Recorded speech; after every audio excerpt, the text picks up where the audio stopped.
Jadi tuan-tuan, bagaimana kita nak hidupkan litukabbirullah ni tadi? Sebab apa mesti bersyukur? Sebab apa mesti membesarkan Allah? Maka Allah nyatakan dalam ayat yang sama, litukabbirullaha ala ma hadakum wa la'allakum tashkurun. Sebab apa? Sebab aku bagi kamu petunjuk. Sebab aku pilih kamu masuk dalam orang-orang yang beriman kepada Allah. Sebab aku pilih kamu dapat agama Islam. Kalau aku tak pilih kamu, macam mana? Maka Allah Ta'ala kata pada hujung ayat itu, tuan-tuan, la'allakum tashkurun, iaitu mudah-mudahan kamu bersyukur kepada Allah Subhanahu wa Ta'ala.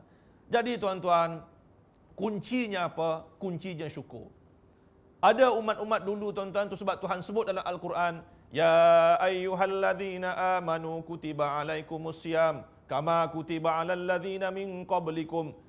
Puasalah kamu sebagaimana kaum-kaum terdahulu, umat-umat terdahulu puasa.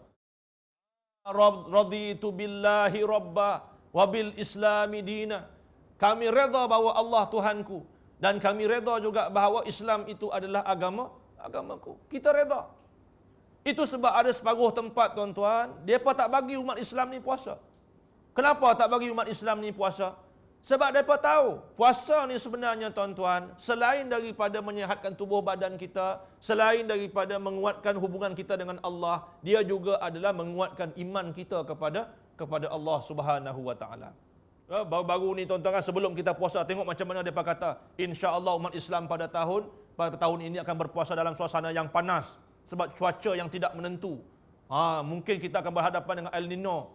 Panas, tuan-tuan kan? Tapi tak ada masalah, tengok. Hari pertama puasa dah hujan. Kedua puasa hujan lagi. Tiga puasa, tengok hebat, tuan-tuan kan? Ini kuasa Allah Subhanahu wa Ta'ala kepada kita, tuan-tuan. Itu dia. Itu sebab puasa ni sebagai tanda untuk kita membesarkan Allah Subhanahu wa Ta'ala. Sebab apa, tuan-tuan? Sebab memberikan kita petunjuk kepada Allah Subhanahu wa Ta'ala. Mudah-mudahan kita bersyukur di atas segala nikmat-nikmat yang telah diberikan oleh Allah SWT kepada kita. Jadi tuan-tuan dan puan-puan yang dihormati sekalian, sebelum ni, tuan-tuan, saya dah sebut, ya, dalam bulan Ramadan ni, tuan-tuan, sebenarnya dia bukan bulan latihan lagi. Tetapi bulan Ramadan ini ialah bulan untuk kita menunjukkan prestasi kita, untuk kita terjun ke lapangan kita yang sebenar, tuan-tuan. Kita masuk ke dalam dunia yang sebenar. Dunia perjuangan yang sebenar, tuan-tuan. Bayangkan ya, bila kita puasa ni tak ada main latihan-latihan lagi. Latihan dulu sebelum Ramadan tu latihan. Ini dah masuk Ramadan, tuan-tuan, dah tak ada latihan dah. Ini dunia yang sebenar. Ini betul-betul. Kita kata, tuan. Tengok bagaimana Maryam alaihi salam, tuan-tuan. Tengok Siti Maryam. Bagaimana Siti Maryam ni, tuan-tuan, sudahlah mengandung. Kan? Bapaknya tak ada. Tiba-tiba Tuhan bagi anak. Dahlah bagi anak, tuan-tuan, nak melahirkan kandungan pula terpaksa menyendiri jauh daripada orang ramai. Tuan-tuan bayangkan, jauh pergi, tuan-tuan. Seorang-seorang dia duduk bawah kat dalam kebun, tuan-tuan, dalam ladang dia seorang-seorang duduk, menangisi diri dia sendiri. Dia kata, ya Allah, kalau macam inilah nasib aku, dia kata, lebih baik aku mati sebelum ni, dia kata. Pasal apa, tuan-tuan? Dahlah mengandung, dicemuh orang. Dahlah dicemuh orang pula mencilkan diri, tuan-tuan, nak melahirkan anak ini.